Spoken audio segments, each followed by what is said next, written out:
Hi, I'm Mason the Brock Henderson, and this is review for the Librarians Season 2, Episode 2, and it brings back a lot of what I enjoyed about the first season, which is it's a lot of fun. It's not like this life-changing show, it's not The Walking Dead where every episode is like, what's gonna happen next? And it's not something that really makes you think hard. It's just a lot of fun, it's unique, and this episode brings back what was in the first season. Uh, this is the librarians and the broken staff, I believe. So Prospero has infiltrated the library with Moriarty and plans to find the heart of the library, which is the Tree of Knowledge, and make a new staff from that. And so he gets the help of Frankenstein's monster and the Queen of Hearts. And those are two. It's interesting to see because based on the movies, we have a picture of the Queen of Hearts, whether it's Tim Burton's Alice in Wonderland or Disney's version. And then, of course, Frankenstein's monster. We've seen several different types of Frankenstein's monster, uh, but they're definitely not what you'd expect because in the books they're a lot different. Uh, so the Frankenstein's monster, he's not this disgusting, awful, terrible, nothing like that. He's just this, he's got a huge scar on the side of his face, and he's big and ugly, and he basically he wants to kill because his master left him, and everybody rejected him, and that's his motivation. And so clever, they they tell him that in this day and age, first of all, you got plastic surgery, so we can fix that scar on the side of your face, and with your how big you are, how strong you are, you'd be great in professional sports. Everybody would love you. He's like, really? So it's obviously very lighthearted, just fun stuff, silly stuff. So nothing like too hard to think about. But for the Queen of Hearts, they realize the only way to send her back is through the rabbit hole, and they're like, wait, no, through the Looking Glass, because it's also the way to Wonderland, different books. So they set it up where make like a looking glass for her to go through, and then she disappears, and she, very very interestingly depicted because it was her always saying off with your head, off your head, off with your head, and she was just like psychopath. So that was really weird. But anyway, um, the actual main story itself is when Moriarty and Prospero infiltrate the library, they capture Jenkins and force him to lock down the library, which of course he pretends to, but he only locks it at the lowest level, which means all they need is a passcode to get in. So they're trying to find.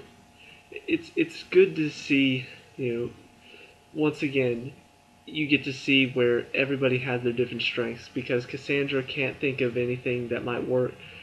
Stone wants to bust down the door with an axe, but Ezekiel, because he's a thief and has a thief's mind, he's read the security system for this place because that's what he does before he stakes out a place. He reads the security system, he understands it, and so that's how they're able to find out how to get in, even though it's Alpha lock instead of Omega because obviously Alpha is the lowest.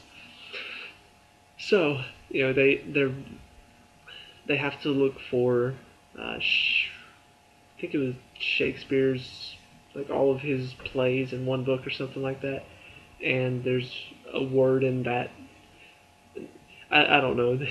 They get that book and Cassandra finds the passcode and gets in. But elsewhere, Flynn has taken Eve and gone back to this house where Shakespeare. I think he said it was the house of Shakespeare's close friend, who was actually a wizard, and that's the only place that he can think of that Prospero's staff would be. and that's what they think Prospero is looking for. So, they look for it. They find, they've both had some experience in one of Shakespeare's plays. He she was Lady Macbeth, and he was trying out for Macbeth, but then got the stage manager job. So they both, both very smart, both remember lines, and those lines make clues.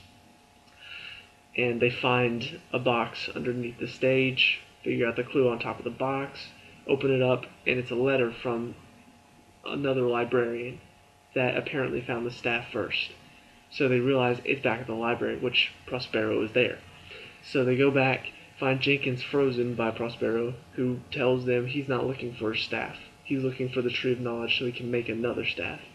And so that's when they encounter the monsters, they beat the monsters, and set up these machines that will, triangulate the center of the library based on these 3 rooms that never move.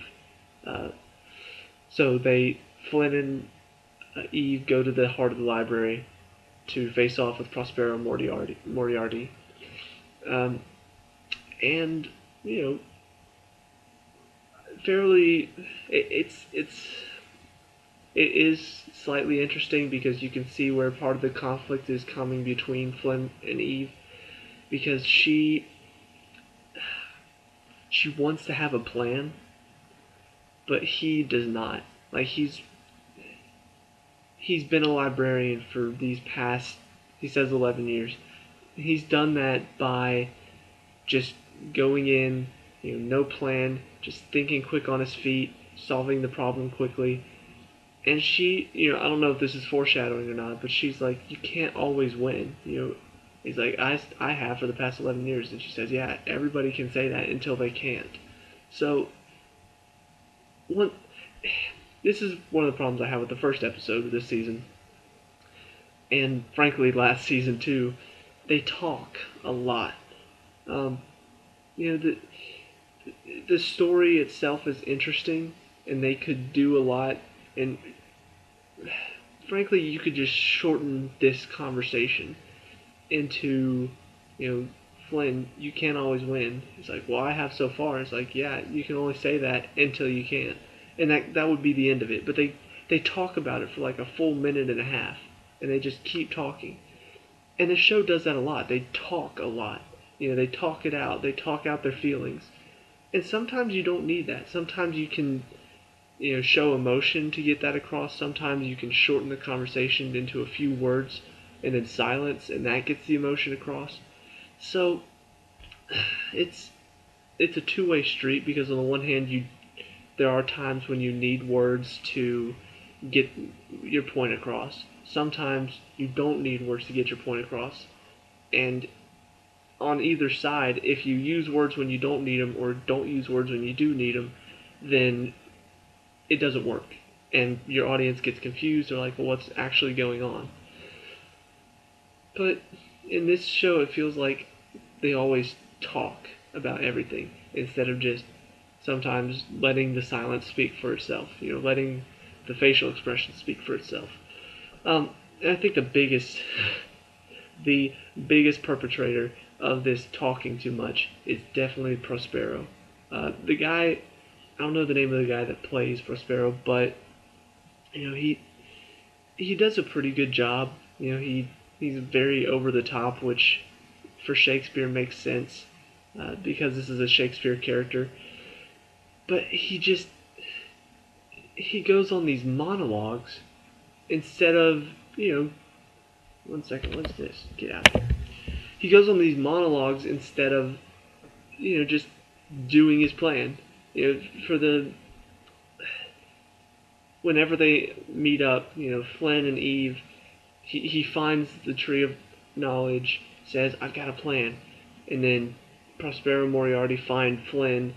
Eve's hiding around the tree, steals the little sprite, Ariel, I think.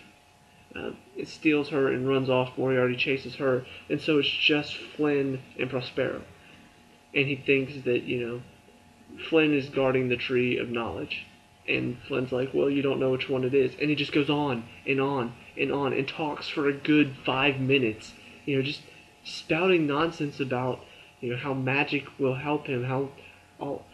It's just like I got so bored listening. I'm just like, what is he saying? Like, is there a point to this? I get you want to rule the world. I get it. You want to be powerful. You want to have magic. I get it. I figured that out in the first episode. Now I know you need your staff to do it. That was well explained. Now can we stop? And it doesn't stop. It doesn't. It just keeps going. And it keeps going. And more talking. And more monologue. And I don't know, like, it's not a problem that completely destroys this episode, but it is a problem because every episode does this. Every episode has that moment where they talk so much that you're just like, stop, finish talking. So, and Flynn doesn't make it any better either because honestly, his character's starting to get on my nerves a bit. And on the one hand, I do understand that he's done this alone for 11 years, so now he doesn't want to do it alone. Or, no, he does want to do it alone still. He doesn't want to work with the team, and he ends up leaving at the end of this episode. So they're kind of doing the same thing they did last season, but it does make sense because the three new ones, the three new librarians, they do work well together, and they do need a guardian to kind of help them sort out their differences, so they stop arguing amongst each other. And Flynn does work well alone. He doesn't really need a team to help him out, even though he does at some points. There are some times when the three librarians working together solve the problem quicker than Flynn working by himself. But it does make sense that he wants to leave because overall he still does better work. He does better work by himself, even if the team does better work than he does.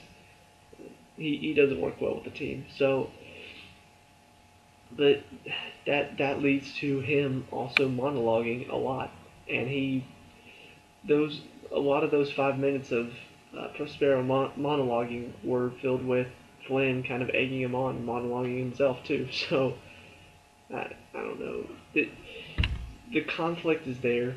And you can see it's obvious because Flynn is this way. He wants to be by himself. Eve, doesn't. She wants to work with a team, and she thinks things through. Flynn does not. So I don't know how they ended up as a couple in the first place because it was kind of rushed in the first season. So, but the one thing that I will say they did very well was the plan at the end that Flynn came up with. Prospero acts like he's heading towards what the most obvious tree, and you can figure out what the actual plan is. But Flynn acts like he's about to stop him, like don't go after this tree. And so Prospero thinks that oh, so that's the tree of knowledge, and so knocks Flynn out of the way with magic, grabs a branch off, and starts to create his staff. And then Flynn throws Zeus's lightning bolt, which he picked up earlier, and destroys the tree. And so Prospero, of course, is clearly upset, disappears, and it's coming. He didn't really destroy the Tree of Knowledge. But I like, it's a clever plan. Now that Prospero thinks the Tree of Knowledge is destroyed, well, now he won't come after it anymore. Now he needs to find a staff a different way. And that gives him a chance to kind of regroup and figure out what to do. So, overall, it is a good episode. The fun is back. The intrigue is back. They've got a few mysteries up and running. What happened with the staff? Who was this librarian that found the staff? There's an interesting conversation between Eve and Moriarty where, she's about to throw the sprite over the cliff, and he says, I'm fictional, so I'm immortal. I'll just dive after it. And she's like, didn't your story end with you falling to your death? Something like that. So, they're arguing a little bit about what to do, what the solution is. And she gives him back the sprite because he convinces her to, which, I don't know, I got a little confused there. I was like, what are they even talking about? Like, this this doesn't more talking. And this was while the whole Prospero monologue was going on. So they flash over there, and oh look, they're talking too. I don't care. But like I said, the episode ends with Flynn going off on his own. He's looking for artifacts from the library that have disappeared, and Eve and the team are back. They're working together again, which, on the one hand, I enjoyed that in the first season. That was one of the great things about the first season, seeing them work together, all four of them. But on the other hand, I kind of wish they would have changed it up a little bit. The main story, what they're working on, is different, but the aspect of the show is still the same. And I've talked about this before with Agents of S.H.I.E.L.D. The story has changed, but the aspect of the show has also changed. And some people don't like that. Some people are like, can't you be more consistent? And, shows like Criminal Minds, they've had the same, they've changed members of the team, but they've had the same, like, team structure. You still got Hotch as the leader. You still got the old wise, whether it was Gideon, now it's Rossi. You still got Spence and Morgan there. You still got Garcia there. And then they just interchanged the extra member, the woman on the team. But this one, they could have changed it up. They could have had Flynn helping out. They could have done something a little different. And I mean, the library is here this time, so that will help a bit. That's going to be an interesting aspect to see how they use that. But as far as the show itself, it's gone back to Flynn's off on his own, doing his own thing, while even the team are, working on a different problem. They're working together on something else. And they'll likely come together near the end of the show, just like last season. So, that's I guess a nitpick for me. Just I understand if you got a niche, or if you got a niche, if you got something that works, stick with it. But at the same time, I do like to see a bit of courage. Like having one of your team members betray everybody else, and now all of a sudden the team is broken up and not even a thing anymore. And now the show is completely different. But that's not every show is going to do that, so I got to put my personal feelings aside. But anyway, that's pretty much it for this episode. Good, fun. Action's still a bit better this season. Still very cheesy fighting, but it's kind of grown on me. It's kind of become the show's thing, cheesy action. So, that's pretty much it for this episode. So I'll see you guys in the next one. Peace out.